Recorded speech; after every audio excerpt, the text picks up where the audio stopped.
Hello guys, how are you doing? Yes, here I am. Thank you so much for everyone who came into the webinar. The connection was not the best, but I still really appreciate your time and that you try to connect and to follow it. Well, I'm very happy of being able to share things with you from Spain, being in Spain.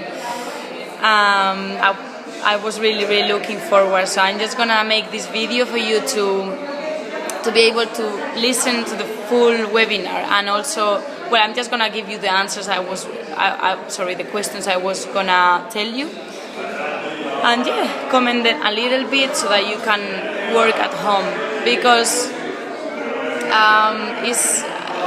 it's great for you to work on yourself. I was saying that, I mean, you are the main thing, yeah, in here. So you're the one who has to work. It doesn't matter if I tell you what to do, if any other coach or any other people, friend and so on tell you what to do, but you have to decide what to do, and you're the one who has to work hard, to make sure your life changes in the direction you want it to change. So, looking for happiness in the wrong place. Why I call it like this? Well, I call it like this because it seems like we are looking for happiness, waiting for happiness and expecting happiness to come from different situations, from different results, from different activities, from different people. And it's actually something that we have to stop waiting for. Why is that? Because actually when we're born, we already feel happy sometimes, feel a bit down some other times. So it's something that we have already. We already have it in ourselves.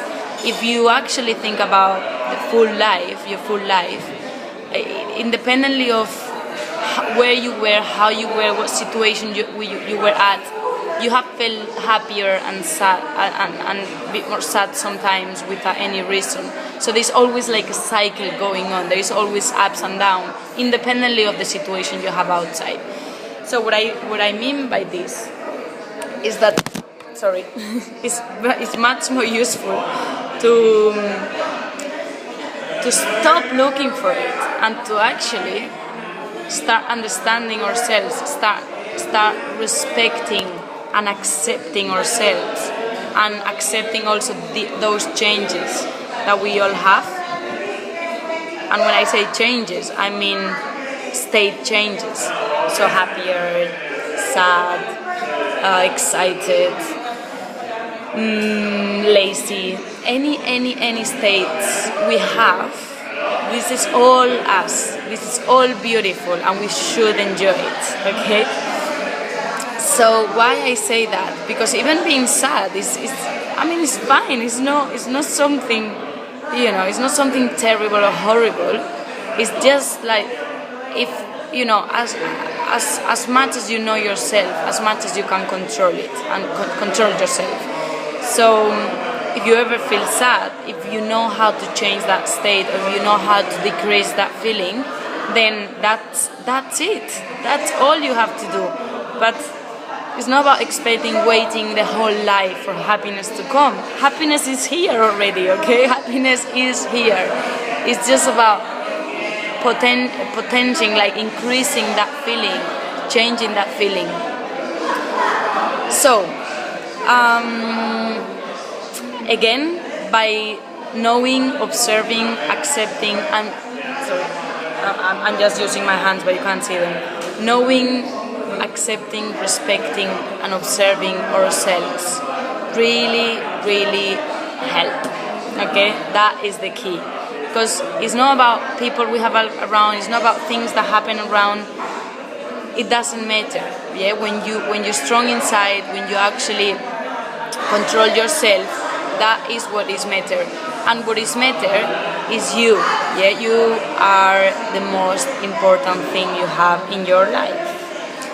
Why I'm saying that? Because independently of how the people around feel or how the things around go, if you're able to manage yourself, if you're able to feel good in any situation, or at least to not feel that bad as we sometimes feel, like, oh, life is horrible and all this. If you actually manage that,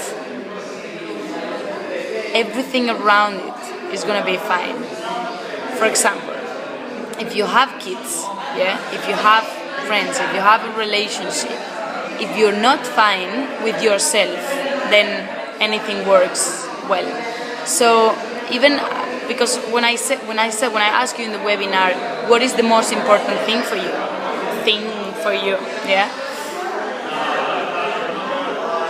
I mean, the answer is you. You are the most important thing in your life. Without you, you can't do anything. Without you, you can't achieve anything. You can't help anyone. You can't grow your kids. So you are the most powerful and the most important thing you have. That's why it's so important to focus on yourself instead in things, that happen outside, or even in our kids. It's not that, for example, some people, no, but my kids are the most important thing in my life. Yes, they are the most important, fine.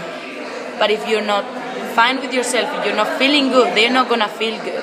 So at the end of the day, you are the most important thing, So sorry to say thing, okay? We're not a thing, but it's the way we all understand. So that's what I mean. So please, you and you. No one else is more important than you, okay? So some of the questions I was gonna ask you. What is happiness for you? Why I ask that? Well, happiness. Sorry, guys. My phone is just falling like that all the time.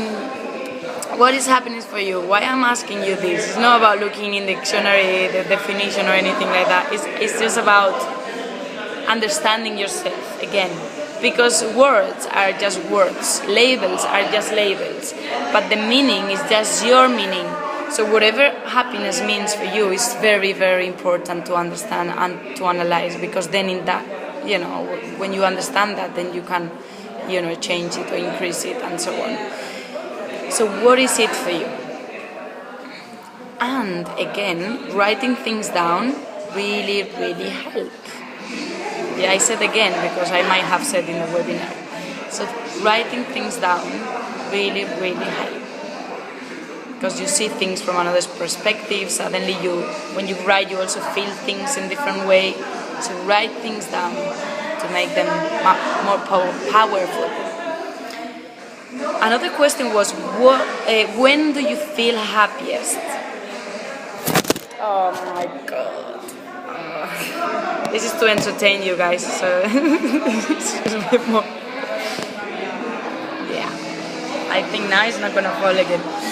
So when do you feel happiest? And how often? And why? By writing this down, it's gonna help you to understand if all your happiness depends on external things, on things that happen outside yourself. What happened in that case when things...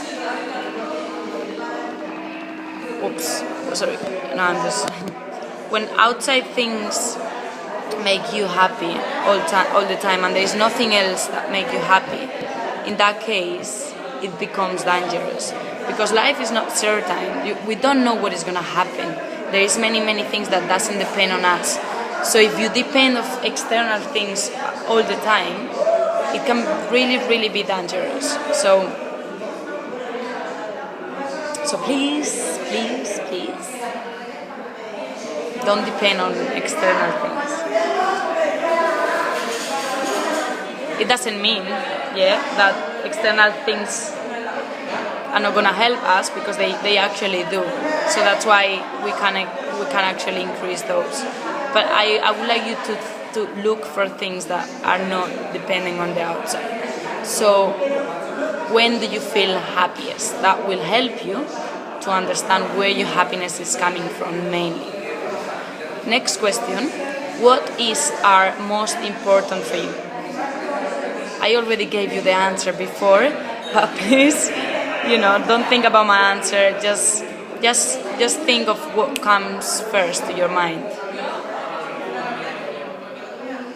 Next one, what makes you feel good? This question again is if you have a list of things that make you feel good, then in that case where you feel happy and you want to increase that happiness, or you feel sad and you want to decrease it, you can go to that list, running, quick. Pick one of the things and just do it, okay? Another exercise I was gonna do with you guys is to write a gratitude letter or an appreciation letter, which is all about saying, oh, I thank you, Nerea, for doing this webinar. It makes you feel so good. Thank you so much. Oh, thank you guys for popping up to the webinar. It really made my webinar much more exciting than if I was just by myself. Oh, thank you for being able to come to Spain and to spend here Christmas. Thank you. Well, thank you. Thanks life, to make it happen. Also, I could say, I really appreciate the fact of today, for example, I was with my nephew, under the sun eating an apple. And it was just amazing observing him, and he was creating different things just from stuff that he found on the floor, from the trees. He was creating like knives here, and he was like a superhero. And it's just like we just forget to appreciate those small beautiful things, because we all kind of expecting to achieve big things, to reach big goals and so on, and then we forget about what we already have and what we already can feel, and the happiness that we already have. We're just not increasing it. We're just not being proactive in actually observe it from the outside and saying, wow, I'm fine. It's like I'm just alright. Things go alright. It's not why I need them to be awesome at all